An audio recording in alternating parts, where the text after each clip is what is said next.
I was doing stupid stuff. I got arrested multiple times. I think my charge was falsely dialing 911 or E911. They told me that I could either go to jail or I can enter the mental health program. So I really didn't want to go to jail. I entered the mental health program, and I'd actually, I think, saved my life. When I was in the program, at first it really sucked. I did not like it. It was very strenuous. They made me do things that I didn't really want to do. The program, I kind of took it as a joke. I didn't really like it. You had to do urinalysis and go to court. The first time I went to court, I met the judge, and she was super cool and nice. Loved her. The second time I went to court, she had somebody go to jail right in front of me, so it kind of made me realize that I need to, take this seriously. Once I started, stabilizing my life, things got a little easier. The program was starting to work. The program's there for you. Everybody has more than enough knowledge there for you. It's how you use it. You get what you take from it. After graduation, I was really excited. I didn't have to pee in a cup anymore. It just gave me the coping skills to learn to manage my life and to realize that I do have a mental illness, and without handling it, I'm going to slip right back into the same downward spiral that I was in. Before entering the program, I wish that somebody had told me that I was doing stupid stuff, that I was, mentally ill, and that I needed to take a look at my life and try to fix it. I had no clue. I just thought I was normal. All right, so that was Eric, and he has successfully completed mental health court. Really came a long way. He was great. He was great to have in court. So the next topic area is community progress, although, I think we could characterize our specialized course as progress as well. But we're going to move into the SIM and talk about all the things law enforcement has done and sprinkle in a little bit of information about medication-assisted treatment. So the next speaker, many of you know, is Ms. Kim Wiles. She is the Criminal Justice Policy Coordinator for Sarasota County Government. She facilitates and coordinates policy and programs between the county criminal justice and behavioral health stakeholders. She's a staff liaison for the Criminal Justice Commission, and she has served as the chair for the 12th Circuit's Advisory Board on Juvenile Justice. She is basically everywhere and everything when the criminal world is mentioned, and her knowledge is extensive. So it's always a pleasure to work with her when I have the opportunity to do that very frequently. All right, so she will be presenting about the SIM.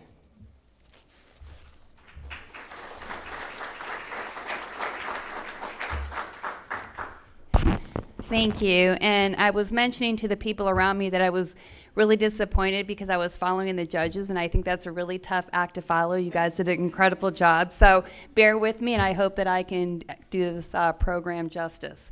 So the next slide, please. So in a very short window of time, I have an opportunity to explain sequential intercept mapping to you, what it is, why do it, the community results that we had from the exercise that we had last February, and our community progress. So, at the most basic level, sequential intercept mapping is a tool that allows us to overlap services of the criminal justice and behavioral health systems in order to better serve those individuals with mental illness and/or substance abuse who are involved in the criminal justice system. So if you think about it, the criminal justice system is a very linear process. The first interaction people have is with emergency services or law enforcement. Then there's the initial detention and appearances, then processing through the jails and courts, then re-entry into the community through parole or probation. On the other hand, behavioral health is a very nonlinear system.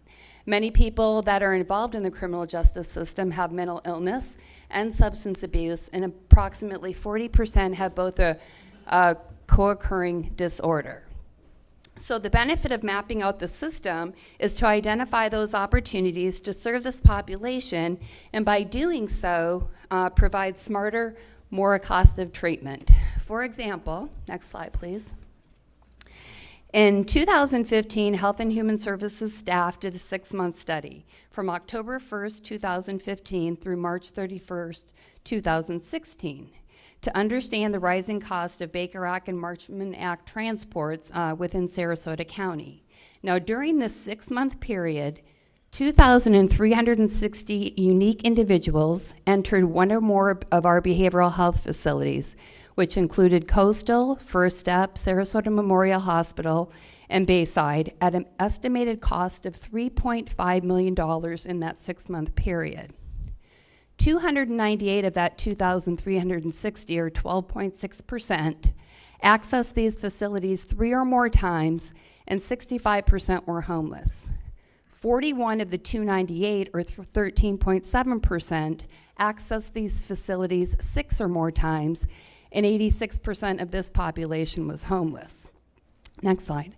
So of that 298 that had touched the facilities 3 or more times, 168, or 56%, had criminal justice involvement, with 465 charges between them, of which 73% were misdemeanors, indicating that the majority of offenses committed by this population are low-level quality of life type offenses. Furthermore, 298 individuals, which only represented 13.7% of this total population, consumed 42% of the $3.5 million cost at $1.4 million. Then moving on to the higher need population, 41 of the 298, which had touched facilities 6 or more times, 32, or 78%, had criminal justice involvement, with 110 charges between them, 85% being misdemeanors. And this group consumed 24% of the 1.4 million, yet only represented 14% of the population. So by mapping out the systems, we can identify opportunities to help this high-need population in a more cost-effective manner. So in February 2017, we had the opportunity to hold a SIM workshop. This was facilitated by Mark Engelhart from USF, who we're honored to have with us today. 54 criminal justice and behavioral health stakeholders participated in this workshop that lasted 1.5 days. And we developed, next slide, this beautiful sequential intercept map, which shows the 5 steps or intercepts that I mentioned earlier, in combination with our community diversion programs and alternative opportunities for treatment, such as crisis intervention teams, pretrial intervention programs, and specialty courts, to name a few. Next slide. So after we did the map and mapped our criminal justice and behavioral health programs, we were able to identify the gaps in our systems and the community priorities that we must focus on to strengthen our community systems. So those 5 priorities were permanent supportive housing, triage and outreach, forensic community treatment teams, or FACT, supported employment, and improving infrastructure. Now, the SIM report that we received contained action plans and objectives around each priority, including a task force of stakeholders to help advance each priority. Additionally, we have 5 champions who step forward to take a leadership role and chair each one of these work groups. As they work through the action plans, it was also determined that the greatest amount of collaboration and traction could be achieved by aligning objectives and action plans developed in the SIM workshop with existing community efforts. So we're on this slide. For example, the permanent supportive housing is a key component of a report creating an effective homeless crisis response system, which was developed and presented to our community in April of 2017 by Susan Porchot. The timing was perfect because this action plan was accepted by both the City of Sarasota and the County Commission, and it made perfect sense to approach Ed DeMarco, the CEO of Suncoast Partnership to End Homelessness, who will be implementing this plan to also champion this SIM priority. And you'll learn more about the community efforts in supportive housing later in the program today. Next, We have triage and outreach. Jane Roseborough, who is the Director of Forensic Services for Centerstone, stepped up to the plate to take the lead on this priority. Additionally, Sarasota County has an acute care system task force consisting of representatives from law enforcement, behavioral health providers, and hospitals throughout the county who meet on a quarterly basis to iron out issues relating to Baker and Marchman Act transports and bed space utilization. So Jane helps navigate this SIM priority through the acute care system task force, and to date they've completed several objectives on the SIM action plan, including the completion of a central receiving system and transportation plan pursuant to Senate Bill 12, researching existing triage, outreach, and engagement models, and they continue to seek grant opportunities for CIT and co-responder models of triage. Next, we have the FACT team priority. Jack Minch, the president and CEO of Coastal Behavioral Healthcare, is the champion for this priority. Some of the completed objectives from the SIM action plan include developing a community FACT narrative, which defines our local program, developed and submitted a legislative priority for an additional FACT team through the Community Alliance Legislative Committee, and this group continues to pursue grant opportunities for a forensic intensive care system management team. Next. We have supported employment. Jeff Standring, the Executive Director of Mental Health Community Centers, is the champion for this priority.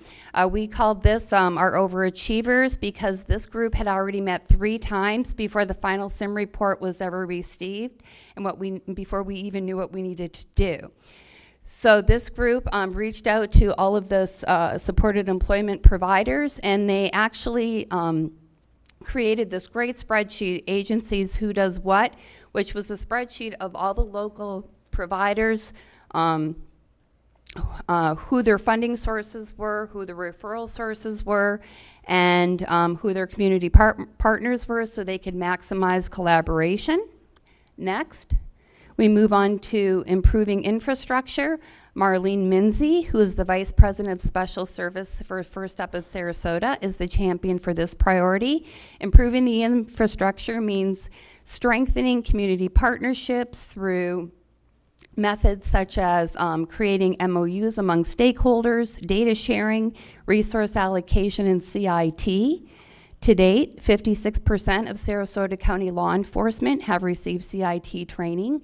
We do hold these trainings 4 times a year, and approximately 30 officers attend each training.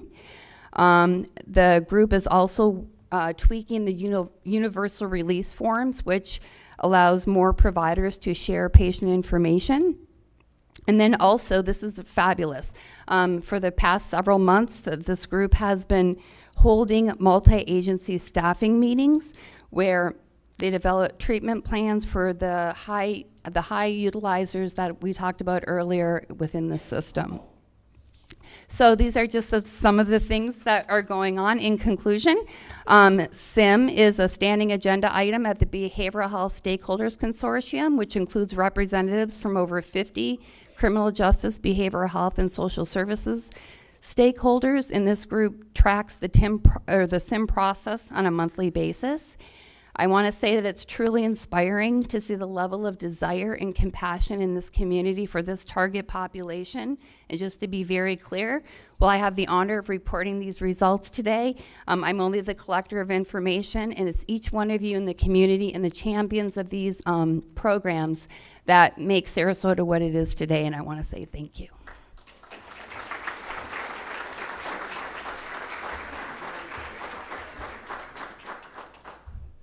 So thank you, Kim. That was great. And thank you to everyone who is participating in the SIM, and please keep up the good work. So our next speaker is Dr. Janet Taylor. She is a psychiatrist with Centerstone, and she is also a star, frequently appearing on major news networks.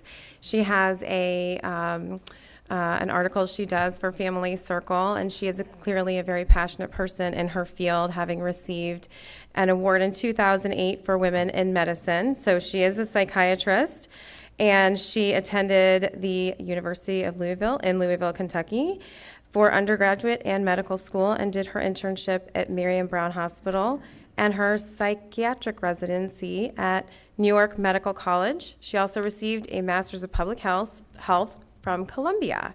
So, and she will be speaking to us today about medical-assisted treatment. Thank you, Dr. Taylor.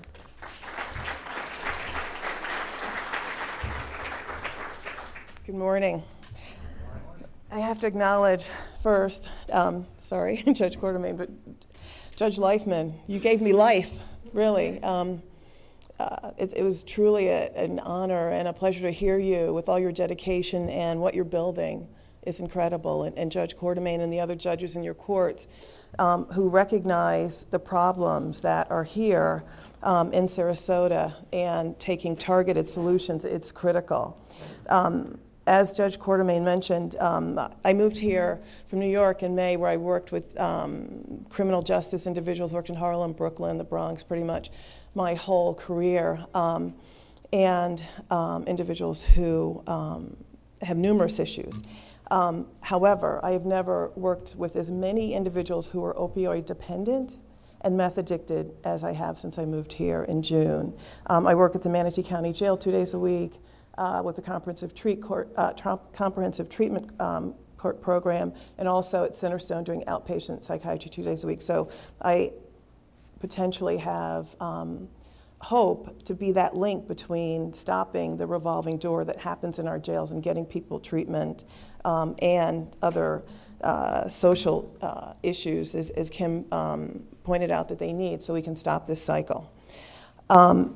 In 1976, a court ruling, Estelle versus Gamble, ruled that jails must provide care that meets the evolving standards of health care in the general community. And I would argue now, again, with opioid addiction and dependence, which is what I'm going to talk about, there's no more significant time when public safety and public health meet. Opioid dependence is a global global issue. Between 25 and 35 million individuals globally have used an illegal opiate.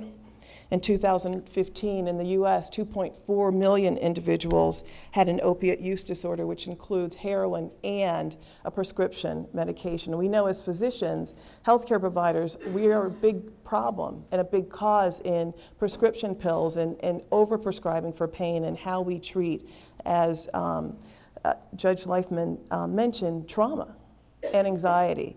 And certainly, I think individual states are taking a look at that and holding physicians and healthcare practitioners accountable for the overprescribing that we do. It's important to note that risk factors for opioid addictions are availability. Our high schoolers may see heroin as a problem, but do not have that same level of risk from a prescription pill that they're given, and often prescription pills that they're getting from our own medicine cabinets. As parents, when our kids have pain, we will offer them pills that we have to look at, and so that also narrows the risk. Psychosocial stressors, we know homelessness is a problem, we know poverty is a problem, we know gender inequities, injustices that happen are all issues that certainly the unfortunate long history of sexual abuse and physical abuse and trauma that happens in our homes, trauma that happens in our well-meaning facilities by people who've already been traumatized, and how we re-traumatize people. Being in jail is a trauma. It bothers me when I hear this notion that some people like being in jail. I don't know a lot of people that like being in jail. I don't know a lot of people who feel more comfortable in jail. So we have to look at how we re-traumatize people, and when we're doing histories about what it means to have been incarcerated, asking what that experience was like for them, and not assuming that just because they've had one trauma that stops it. And also learned coping strategies. So with opiate dependence, and people are trying to alleviate their pain, it's important to know that in jail there's a natural detox that happens, and certainly, on the units we have a detox protocol, but withdrawal symptoms from heroin can last up to 46 hours to months. So having someone in jail and getting them on a medication-assisted treatment program or not, if they choose not to, doesn't mean that their symptoms have gone away. And so this ongoing battle that we have with trying to prevent relapse and to try to get individuals into treatment is critical.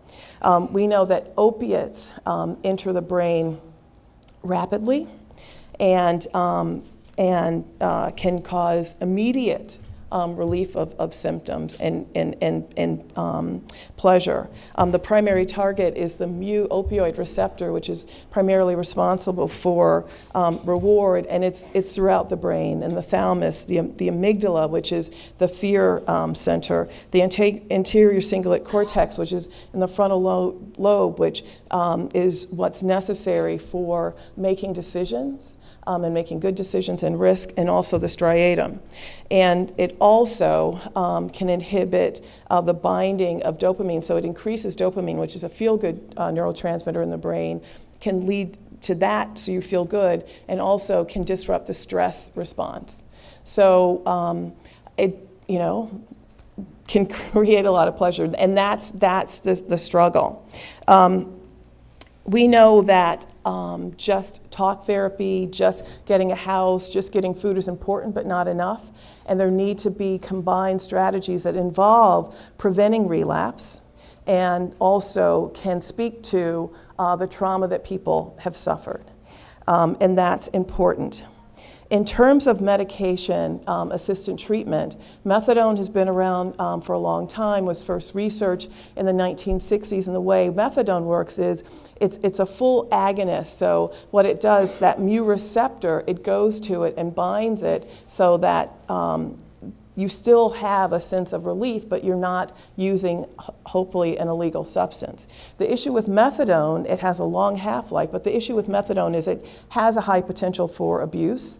Also, you can only get it at certain registered opioid treatment centers, so there's stigma that happens in having to go to a treatment center for methadone. Historically, they may be in neighborhoods that may be a little dicey, where people know you're going. You have to go pretty much every day to get it, to cut down on the abuse potential. And also for individuals who have been in methadone programs for a long time, if they reach the point where they can maybe take a supply home, it takes a long time to get to that point. We also know people with methadone programs tend to be poorer, maybe an ethnic minority.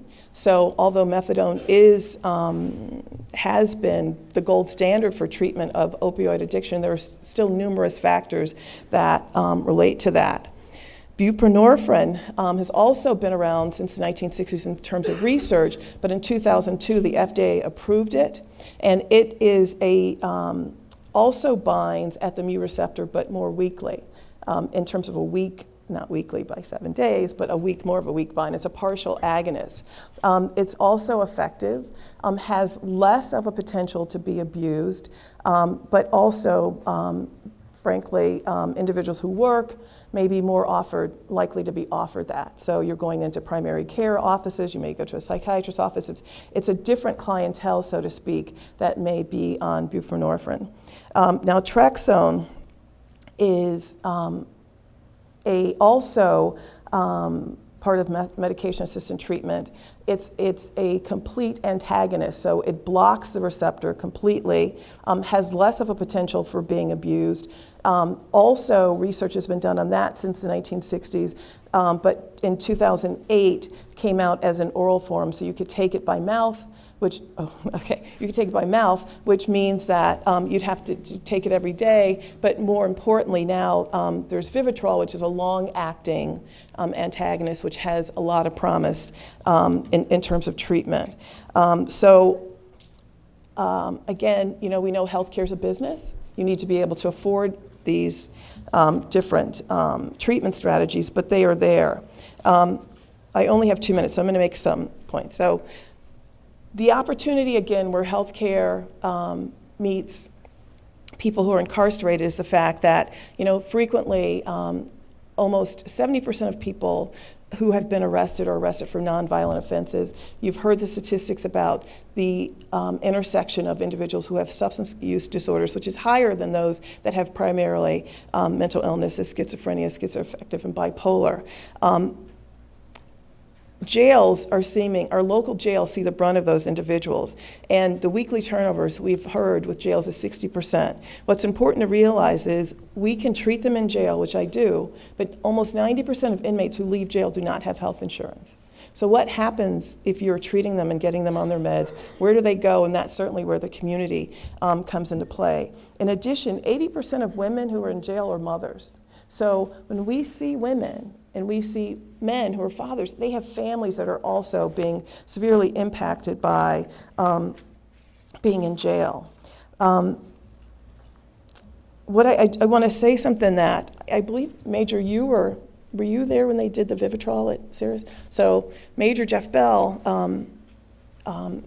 was there with Vivitrol being in a county jail, and as I mentioned, Vivitrol is a long-acting antagonist that has potential to, for a long range, really help people stop using after they're released. And in Sarasota County Jail, in January of 2017, there was a Vivitrol program that was instituted, and these are stats from there and from then until February 6th. So they've had 15 participants, 3 successful graduates, 6 successfully participating in the program, 3 individuals who terminated, 1 bench warrant, and 2 who entered residential treatment. So by all means, certainly a beginning, a success story, but an example of how we can successfully treat individuals in our jails and how it's so necessary that we do that. The average clean length of time is 163.5 days and going on, with the average number of monthly shots 5.8. So we have to continue treating our individuals and recognizing that this is not just a problem of criminal activity. We have an opportunity to save individuals, to save their families, and hopefully get them on the path to treatment. Thank you.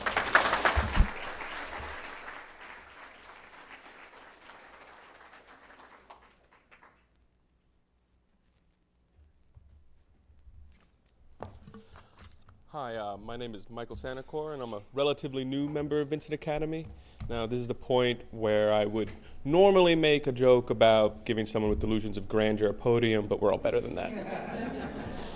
All right, I'd like to introduce 2 people to our next panel, and the first is Jeff Bell.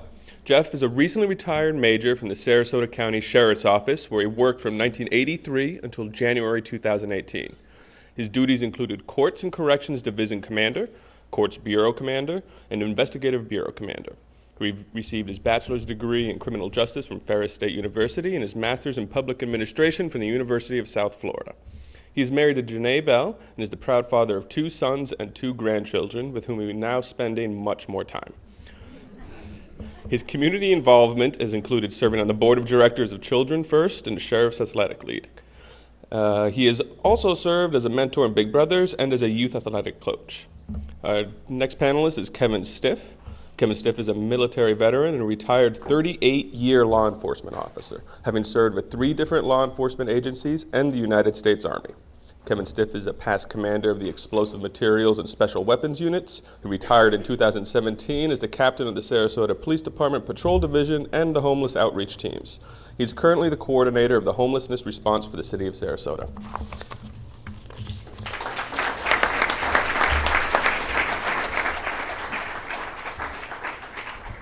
So this next segment is going to be a little bit of a presentation and then a little bit of a panel.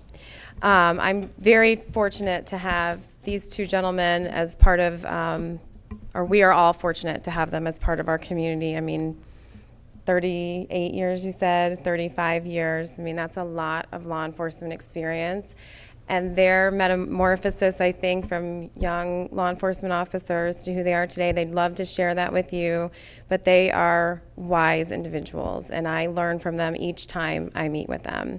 So I want to take this opportunity first to have Major Bell talk a little bit about what occurred at the jail while he was the chief correction officer and some other sheriff's office initiatives.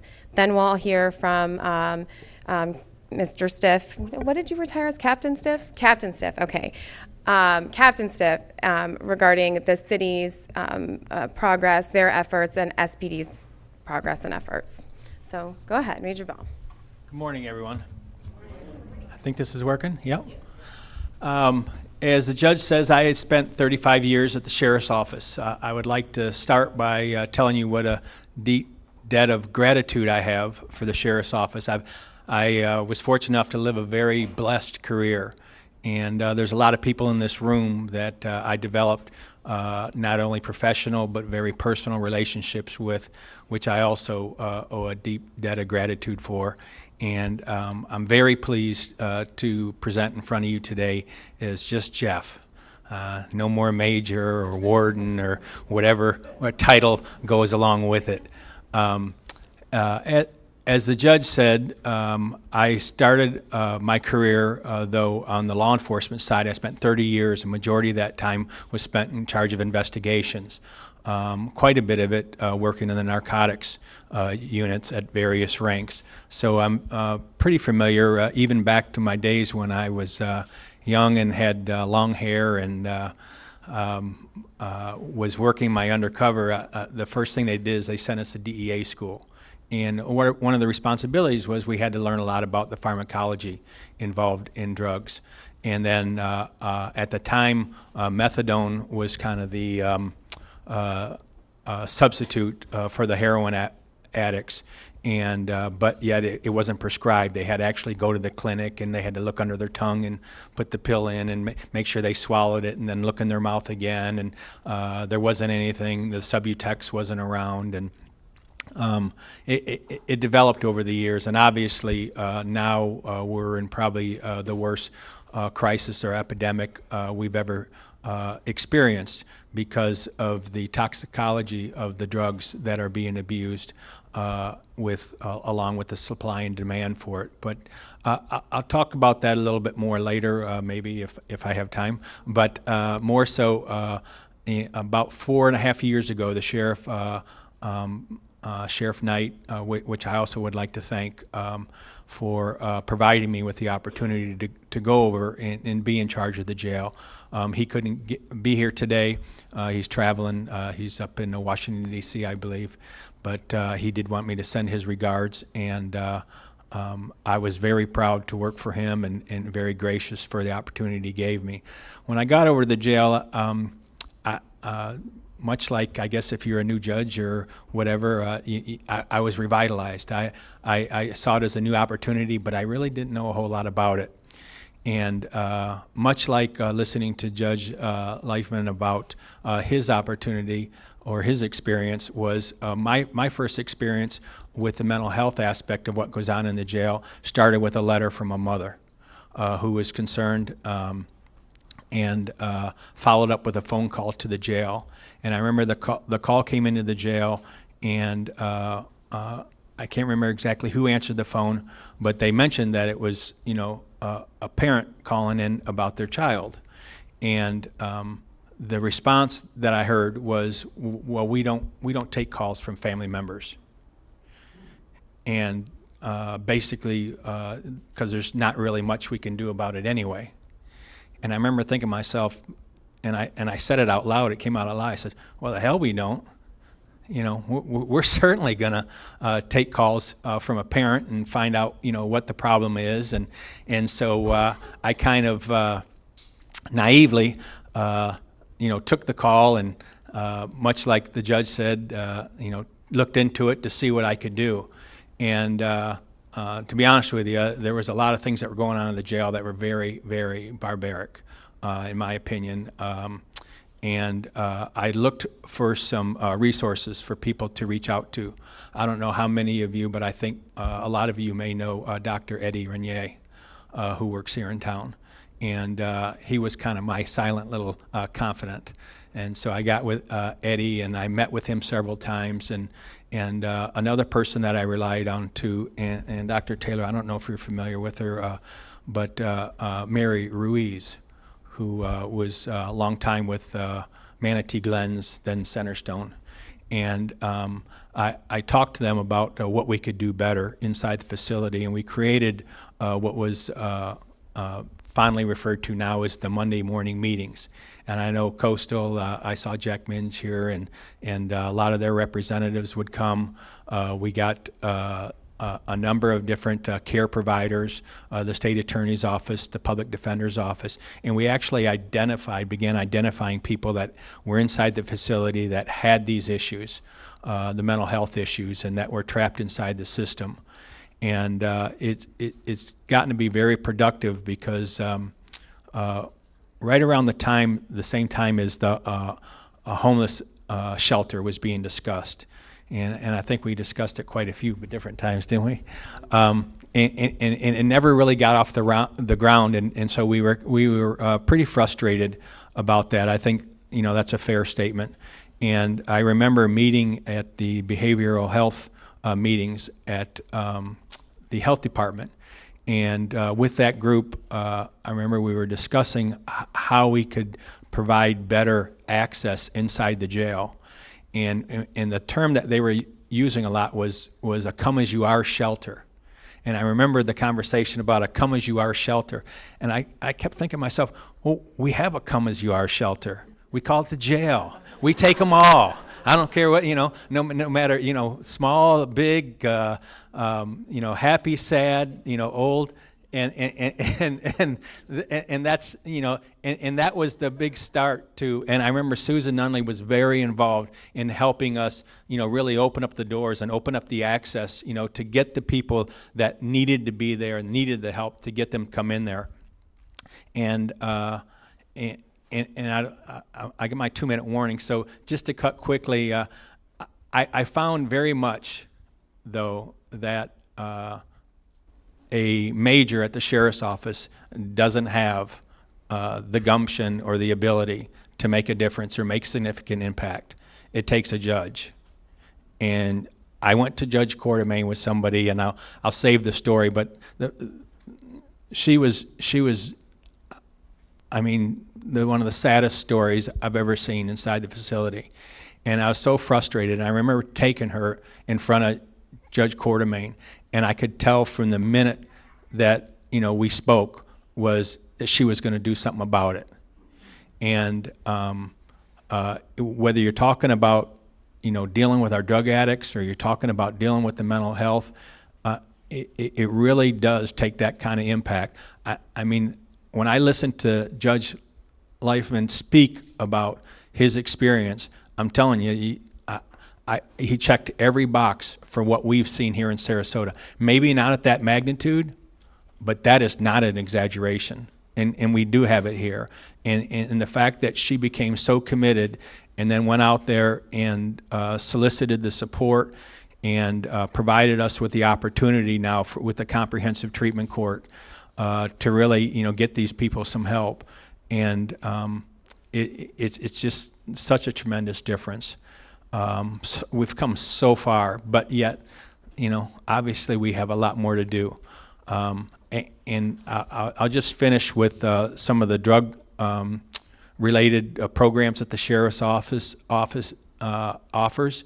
We all carry the Narcan, the deputies. I still say we. They carry the Narcan. We've had a pharmaceutical diversion unit that investigated and actually orchestrated legislation. We have a recovery pod inside the jail where 48 males and 48 females have an opportunity to seek recovery and stay sober while they're inside the jail with programs. And we also, as Dr. Taylor had mentioned, began the Vivitrol program. And I just give one quick shout out. I know Don Morgan's sitting back there. Don, I want you to stand up. Come on. All right, Don Morgan is with Armor.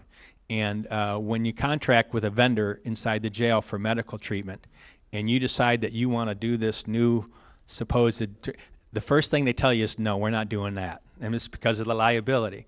Well, Don was the first one that said, okay, if that's what the major wants, let's figure out a way we can do it. And he actually orchestrated a flow chart for how and it's now used as a template for how we administrate Vivitrol and how we provide it to people inside the jail. And Judge Owens, which I hadn't heard I'm surprised you didn't get him here today. I tell you what, there's another guy that's a pioneer and makes a big difference. So I'm going to cut off now, and I'll give it over here to my good friend Kevin. And again, I can't thank you all enough.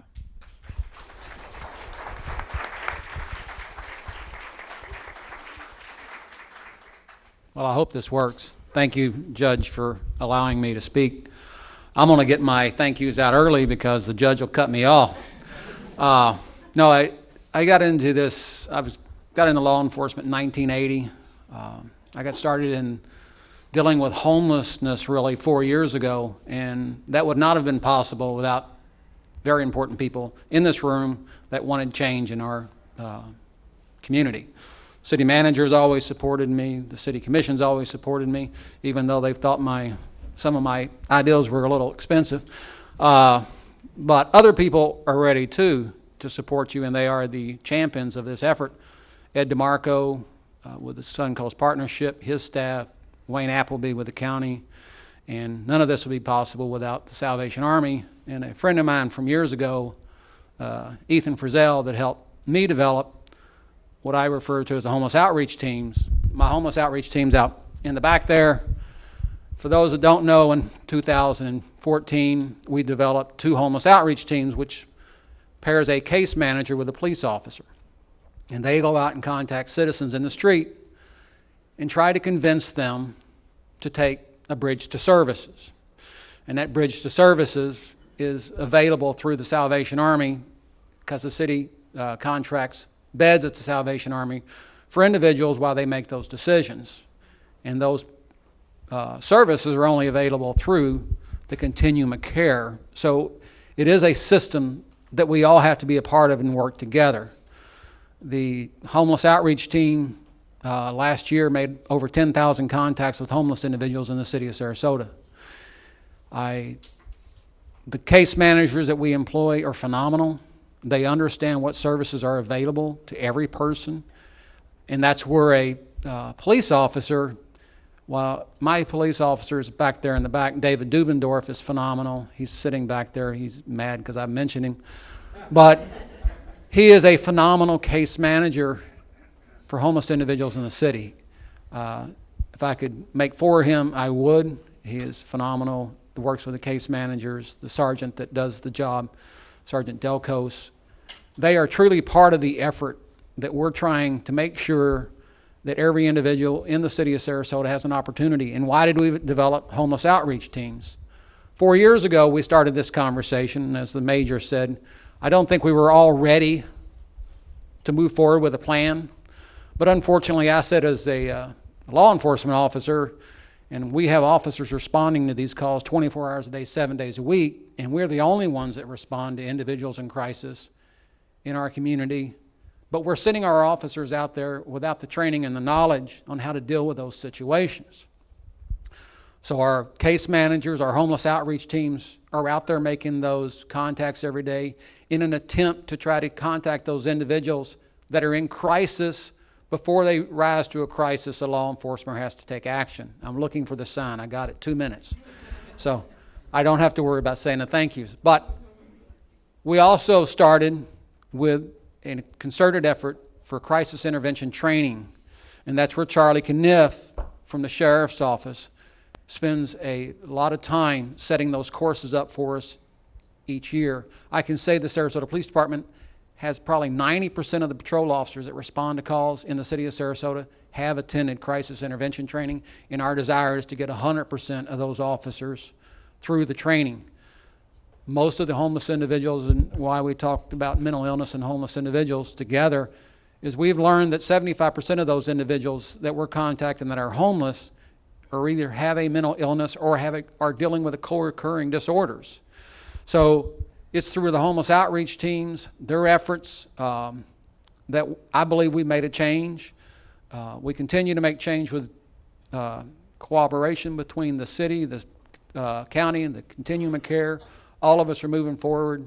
Philanthropy this year has done a phenomenal thing for us. I think the next 3 years are going to be great for us as it comes to rapid rehousing and permanent supportive housing. It is a philosophy change for law enforcement officers. I'm waiting for the finish sign, Judge. It is a philosophy change for law enforcement officers. When I became a law enforcement officer, if we went to a call that a person had mental disabilities, we would either say, you need to be Baker acted, or this is a civil problem we don't need to be involved in.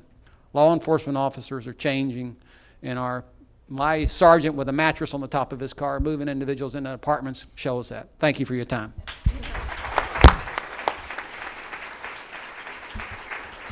So this is where we move into the panel. And, Dr. Taylor said earlier, nobody wants to be in jail. I think the judges were in agreement that jail can be used in a method that is very, very effective and create incentives. So I'm going to ask Dr. Taylor first, what do you envision to be the perfect environment, understanding that some people do need to be incarcerated, but they need these medical assisted treatment? What would be your vision for the perfect environment to accomplish both of those things? So so at the Manatee County Jail, I think we have 1,200 inmates, and maybe 120 are on medication, okay?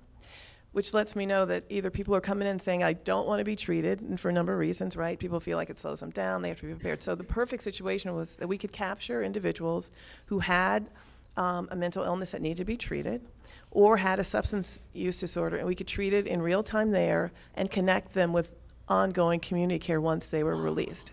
In addition to looking at physical health, we know that individuals who use substances have higher rates of HIV, higher rates of hepatitis C, and those things. So exactly what Judge Leifman has managed to create with all those wraparound services right in one place, that would be ideal. And again, my hat's off to you, because that's the perfect situation. But that being said, it's small steps. And what I see going on here, is extremely encouraging, and also capturing the evidence about why we need it. We need facts and we need numbers. So, do you think there's value in having someone basically in a lockdown facility in order to succeed in the best way with those? Or absolutely, and I think what we're trying to do, and at the jail, it's I'm Centerstone, but also Armor, and I think Armor recognizes that I'll give you an example. When someone's released, we lose an opportunity to connect them. One of the liabilities at Manatee County is when individuals are released, they can get a 7-day supply of their medication. But there's no transportation from the jail to the pharmacy. There's no transportation from the jail to anywhere, basically, unless you have somebody to come pick you up. So when they get released, they're free. They're not thinking about going to get medication. So do we need to do they need to leave with a supply of medication? Do they need to leave with a voucher to the pharmacy? Do they need to leave and go directly to Coastal or directly to Centerstone or directly to some treatment, outpatient treatment? That would be ideal. Costs money, but that would be ideal. all right, I'll turn to Major Bell. So what are the challenges of using a jail for purposes of maximizing an individual's benefit from medical assisted treatment? Well, for medical assisted treatment, it might be a little bit different. Just to kind of pile on the comment about inside the facility, I think our biggest challenge is going to be early identification. The sooner we can identify them and get them help, and I think we can still improve on that quite a bit. We don't do a real good job of classifying individuals with what type of maybe mental illness that they have and what type of treatment they can get as soon as they can get it. It always has to go through that process. Also, as Dr. Taylor had mentioned too, is that there is a gap in when they're released, and there's also gaps when they come into the jail. If we can coordinate where these people, what their history is, inside the jail as well as outside the jail, I think we could do better with information sharing from that regards. And just kind of a example of that is I know that we had done some data research or data mining. Lynette and Laura, I think, worked very diligently on creating a high utilizer database. And I think the judge had referred to that earlier, as far as people that are really have the most needs in trying to target that population. I think that should be an emphasis of what we do going forward. Okay, so the theme has been opiates in this medical assisted treatment conversation, and we know that that's a significant issue now. But there are medical assisted treatments for alcohol. And I see a lot, as I'm sure, the city does, a lot of the homeless people suffer from an alcohol addiction. And so I guess my first question would be to Dr. Taylor, what is the success rate with using medication for that purpose, an alcohol blocker and so forth? And then the second part is to both Captain Stiff and Major Bell, how do you think we can use the jail for that purpose? Do you think it is beneficial? And I will just say that a lot of times people will come in at 9 o'clock in the morning into a hearing in misdemeanor court and they are trashed and they will blow a .3. And there is no way you can have a conversation with that person. So I have taken those people into custody on contempt. They come back 2 days later and they are sober. And they say, this is probably the first time in a year or 2 years that I have been sober. So I've seen a value in that. But again, we can't keep them in custody forever either. So, Dr. Taylor. So the evidence is that for treatment as a prophylactic or to treat people who are alcoholic, it's probably between 5 and 8% success rate, so it's not very high. AA still has one of the highest rates, which speaks to motivation, but I think you have to look at the underlying trauma that people have and understand that medication-assisted treatment is just one part of the picture. The other is ongoing psychotherapy or groups or, again, housing and food, which is expensive and intensive, but it can't just be one or the other. I mean, it definitely has to be a combined support and resource network. And I find actually not having access to Medicaid is a huge barrier to ongoing treatment, and then the lack of access to ongoing psychotherapy, particularly in Sarasota and Bradenton. It's hard to find therapy for people who are poor. There's definitely a value in restraining someone, not only to protect them, protect society from them, but I think you've all heard the phrase before, sometimes you got to help protect someone from themselves. And that's the biggest danger with them. If you just released them, you'd be negligent. As Judge Leifman had pointed out, we have a responsibility to take care of these people and do what's right for them and provide them the care. And believe me, and I guess I can use a little French now that I'm not in uniform anymore. But I mean, there's some real assholes that come into the jail, and they know it. And matter of fact, once they get sober a little bit, a couple days, they'll tell you, "Boy, was I an a-hole." And I said, "Yeah, you were." And they'll be really apologetic. And now, but then, they become acceptant to maybe the idea of getting some care and accepting some type of treatment. And last but not least, I'll just caution you about the Vivitrol. Although, and the one statistic I didn't hear the doctor mention, she may have, but out of all the individuals that we had go through our Vivitrol program to date, none of them have overdosed again on opiates. Some of them may have, not completely behaved in other areas, but none of them had overdosed on opiates. But it is a very selective group. You can't give it to somebody. That's where forced compliance doesn't work. You can't tell them we're going to give you the shot for 30 days. No, they got to be ready for it. They got to be vetted. They got to accept the counseling. They got to have stable life. They got to have. There's a lot of criteria for it. That's why it's not the silver bullet. So don't think that if we get everybody on Vivitrol, we're going to have everybody sober. That's not going to work. All right, final words, Captain Steph. I would agree with you completely that being sober is a critical part of making decisions. That's part of why we start with, we have the hotbeds, we refer to them at the Salvation Army. It starts with 3 days. 3 days of comfort, we refer to it as an opportunity for the individual to become sober and start to make better decisions. And during that time, they receive case management before they decide how they want to move forward in their life. And do do they want to make a change and are they ready for that change? So, yes, it's I don't know if it's forced or just given the opportunity, but sobriety needs to be a part of their decision-making process. All right. Well, thanks again to all of you.